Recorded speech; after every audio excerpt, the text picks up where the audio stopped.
Jeremy, can you tell us about your educational background and qualification? Yes, there's some things that are very, very important. There's, to start with, is that I'm not a scientist. I'm a very practical person, but I did do a degree in forestry, so I'm a forester by training. But literally after the first couple of years, I worked for our forest service in Britain.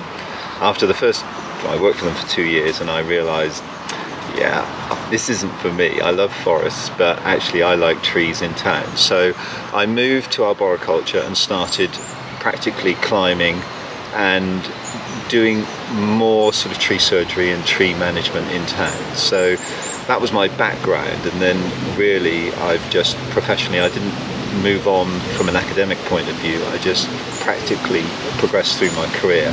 So I was a climber to start with for 15 years, from 1980 to 1995, and then in 1995 I stopped climbing because I was too old, worn out, and then I started doing consultancy. So I worked just as a consultant by myself to start with, and then consultancy was just sort of taking off in Britain in the mid-1990s, and so I took on one extra person, then another one, and in the end we've now got 80 people that work for us. So we have 5 consultants, so like me, we're at the front end, we go out and earn the money, but equally as important is the sort of 12 or 13 people that we have behind us supporting our business operation. We have drawing technicians, so they prepare our plans. Plans are a very important part of our business. And we have an accounts manager who pays all the wages, that's very important. And we have office managers and then support, administrative support for our consultants. So it started off as me just by myself, but now it's like a huge machine that's difficult to control sometimes.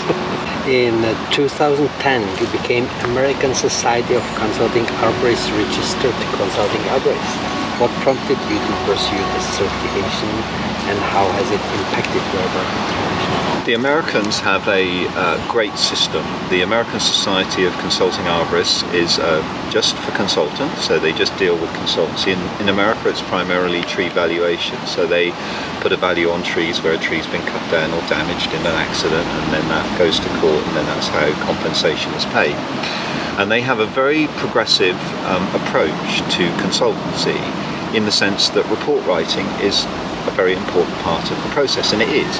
As a consultant, we have to convey the explanation, just like telling a story from the start to the finish. This is what happened, this is what we saw, this is what we think may be going on, and here's what we think the answer is. And as a consultant, that's what you have to do. And report writing is an extremely, some people are naturally good at it, but it's an extremely difficult discipline to master, and I still haven't mastered it after 20 or 30 years.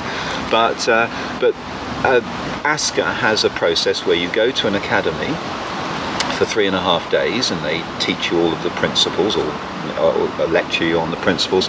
Then you have to take away a case study, and they give a different one to different people. And so it sets out, here's a tree, here's what happened to it, tell us what needs to be done to it. So it's the same sort of thing. And you have to prepare a report based on what you've learnt in their workshop, and then send it back to them. And it's checked by an independent auditor, and it's scored. And if you get, I can't remember what the pass mark is, but it's like 70% or 80%, it's quite high, and you have to pass that. And then you get sent 2 more scenarios, and you have to do 2 more reports, and then finally you have to then submit one of your own reports, which is for them to view.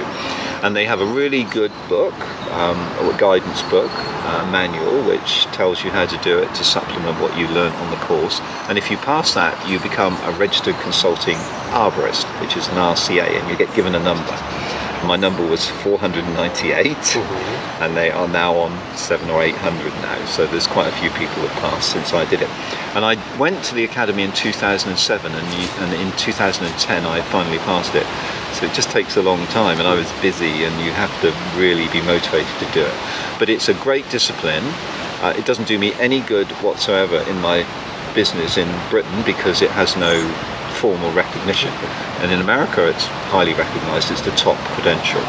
So I was really keen to just try and find out if I was able to do it, and just to be able to expand my knowledge and ability, and it was really valuable from that.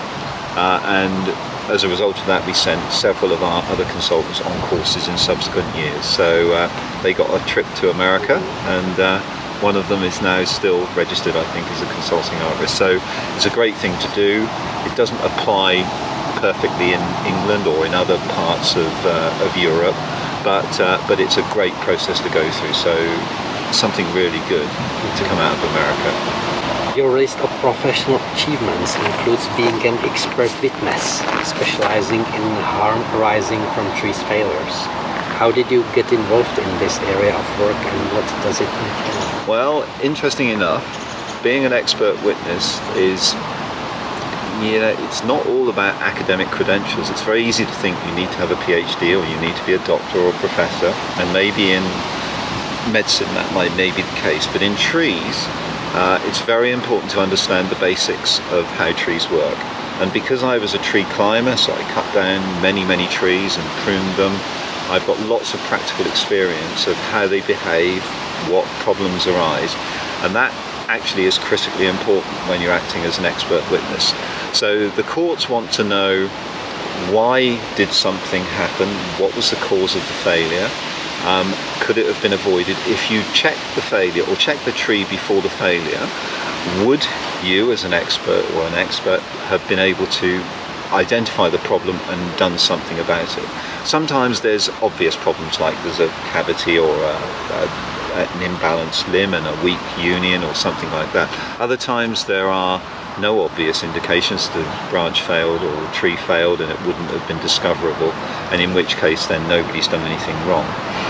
So being an expert witness, from my point of view, and I do more cases in Britain than anyone else in this particular field, is about having the practical experience and knowledge, and then being able to articulate that in a report, and then talk to a judge about it or in court, and then be cross-examined by some of the greatest minds in the world. These barristers are very clever, and if you can get through that process and then help the court come to the right decision, then that is the essence of being an expert witness.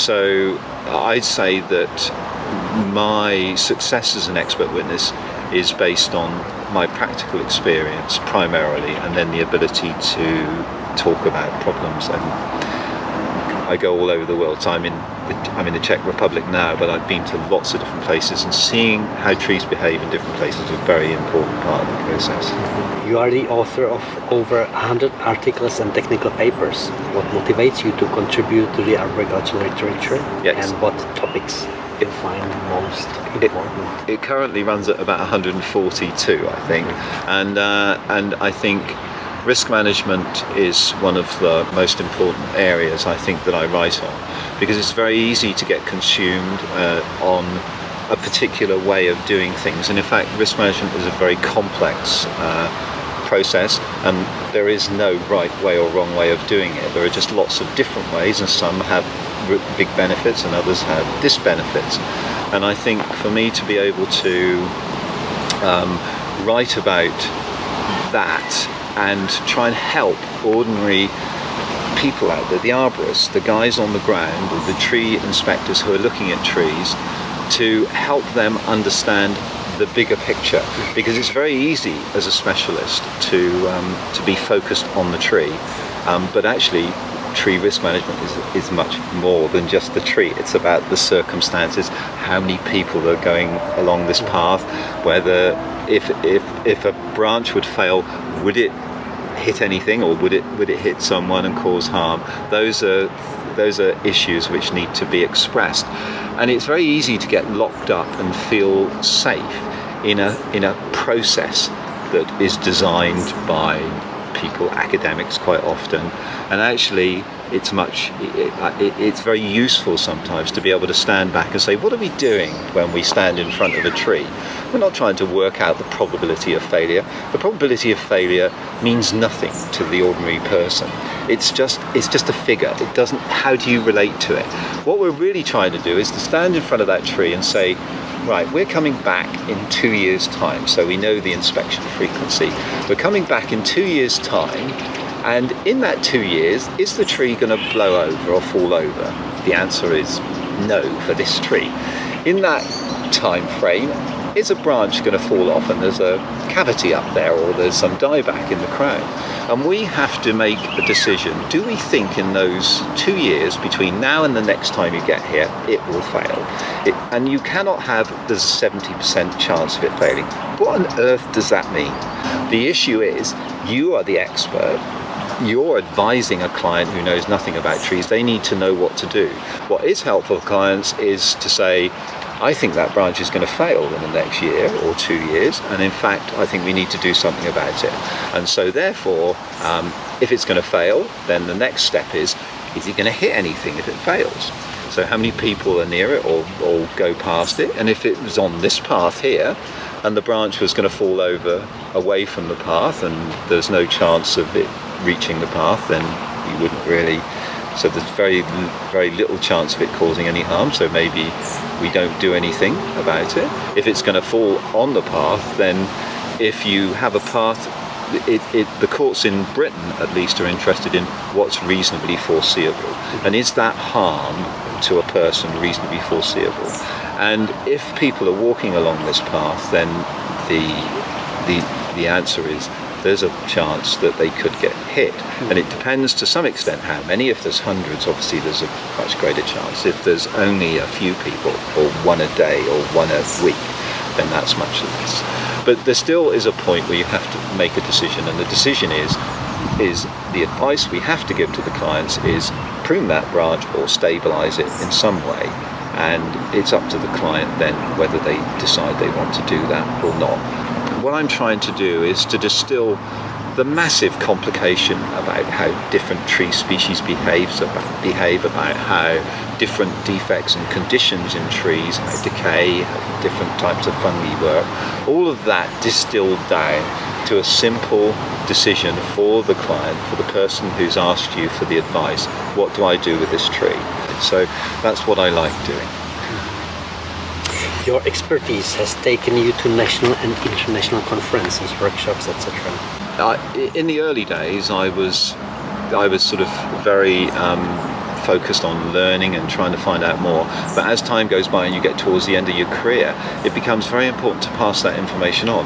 So where's the value in me learning lots of different things and understanding things and then not passing it on to anyone? So going and speaking in the last 10 years, I've been doing more and more presentations and workshops at conferences, because it's a great way of passing on information and allowing other people to think, oh, I hadn't thought of that. So they benefit or learn from and enhance their own skills and knowledge from what you can pass on. So I think speaking at conferences is a great way of doing that.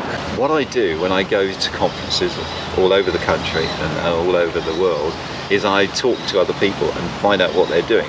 So I'm trying to find out what they're doing, because there's always someone out there who's doing something better than you, that knows more than you, and then use that to enhance the way that I understand trees and the way that I work with trees. Mm-hmm. Your methods of tree assessments, such as TreeAH, TreeAZ, TreeAP, etc., have gained recognition. Could you explain us what these methods are and what they serve? Well, it is interesting enough that the tree assessment, it sounds like it's simple, but it depends what your objective is. If you're concerned about heritage value of trees, and heritage has three elements to it. It has the visual. Heritage means, my definition is, what makes a tree valuable to ordinary people when they walk past it or live their daily lives around it.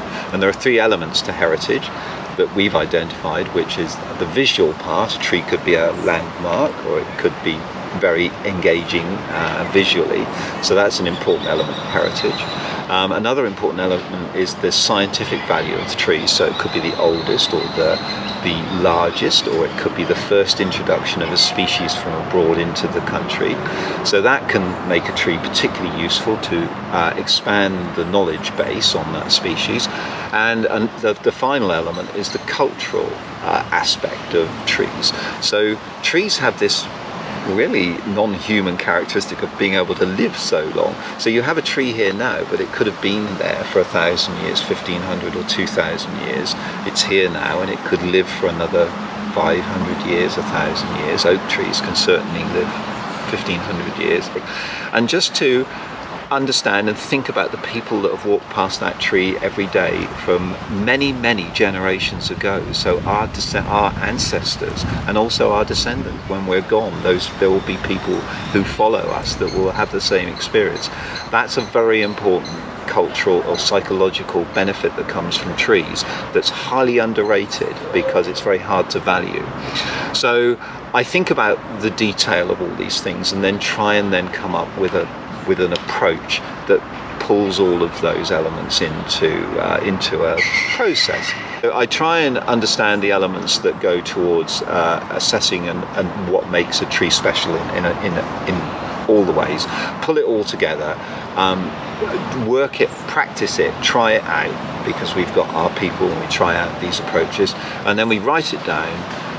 Try and use images a lot, so examples of what type of tree fits into what category and what the reasoning is behind that, and then we publish those documents, and then we go and do workshops on them all over the world, and we try and pass that knowledge on.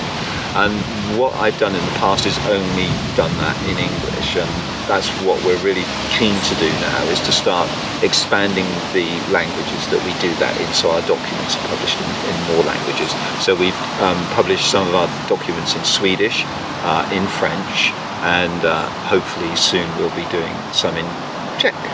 The other areas that we work on is tree risk management. So I've already spoken about that, but that's how you assess the risk and how you make a decision on what you do to the trees. So that's another area which we've got publications on and we'll do workshops on. The bulk of our work is on construction sites, so on development sites where a change in the land means building happens, and trying to assess how valuable any of the trees are on there, and then if they're going to be retained, how we can protect them during the development process. And that's one of the main areas that we work on, and probably 70 or 80% of our work, 70% of our work is in that planning scenario. And because we have a very sophisticated planning system in Britain, the rules are rigid, they're enforced by the law, developers have to do it, and if they don't do it then there can be legal penalties, and so there's a very high incentive to try and develop ideas, get it right, find what works, what doesn't work. So, but it's all really very simple stuff, but even the simplest things make the difference, and that's it. It doesn't have to be complicated. So the simplest things to make a difference on protecting a tree is make sure it's fenced and make sure the soil is protected.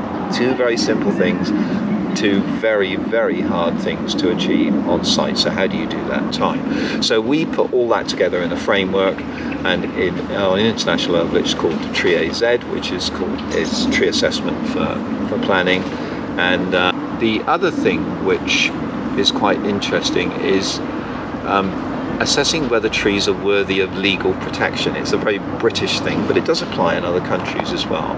And if a tree is not going to last it's only going to last another 5 years before it falls apart or dies, then really that's not worth investing any time in protecting it legally.